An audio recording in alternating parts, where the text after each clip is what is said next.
So today we're going to be talking about parenting during the summer. Now, I don't want to get too carried away with that. Obviously, parenting is parenting. Summer, school year, on the moon, it's basically the same thing.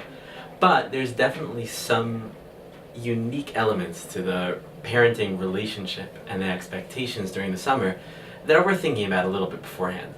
Now, for those of you who have seen some of these clips before, you already get the sense that as clinical scientists, we're not so focused on good parent, bad parent, right, wrong. We like to think of things as effective parenting. And by effective, we mean, are things well balanced? Is the behavioral component good? Relationship component? How does that fit with the overall picture and the needs?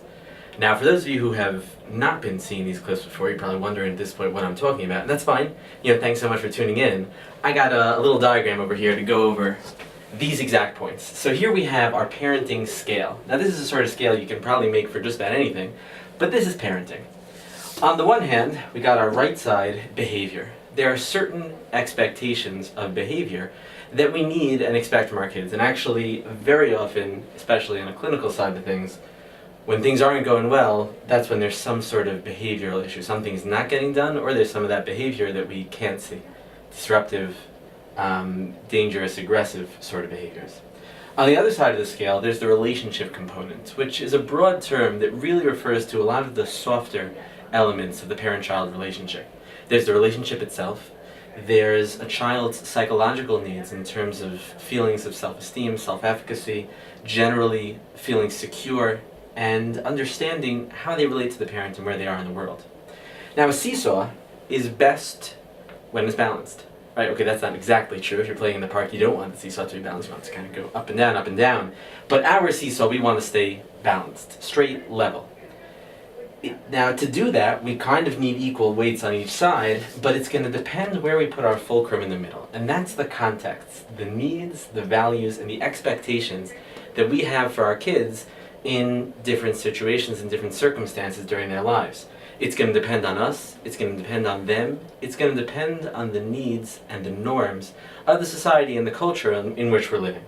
So, most simply, if the fulcrum is in the middle, then you've got to have an equal measure of behavior and an equal measure of relationship on either side to keep it going. And that's effective parenting.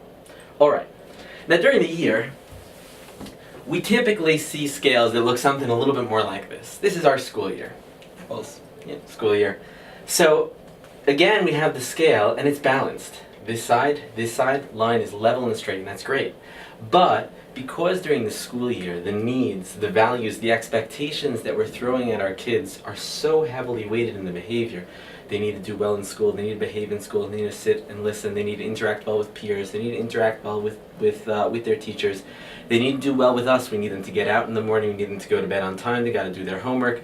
There's a lot of behavioral needs, and that's good, that's fine. Kids like that, they need that, and when this system is balanced, they're thriving on that.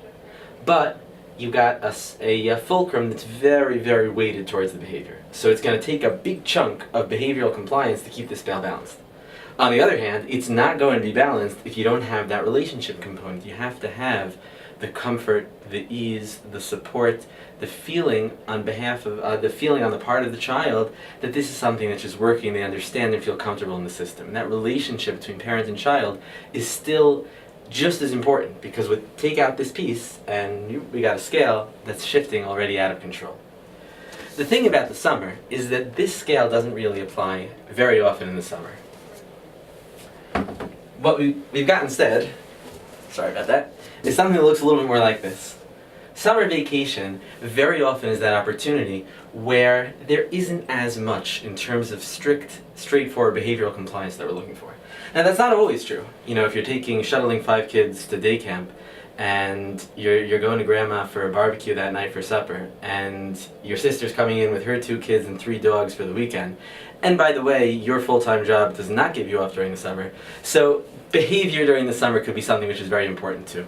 But very often, one of the beautiful things about summer for kids is that there's a lot less that we demand of them. Things are a little bit lighter, and it's really about enjoying yourself. So that our scale tends to be shifted a lot more in this direction. And there's more of those, what we're calling relationship, but really a lot of that softer stuff. things are lighter, you can kind of take your time, you can do it at your ease, you can do things that you enjoy. There isn't the same expectation of schoolwork, homework, and constantly running and running and running. For effective parenting during the summer, therefore, very often we find that you need a lot of the softness. That has to be bumped up, and everyone has to be comfortable with that. But at the same time, we can't forget that there are some behavioral expectations, and we need to keep that on the scale as well. So balanced parenting during the summer, it's different than balanced parenting during the year because we're putting different proportions. But ultimately, the goal, as we've been saying until now, is always the same. A healthy balance of behavioral expectations and relationship development is ultimately what's going to keep this scale balanced, what's going to keep you happy as a parent, and what's going to keep your child thriving.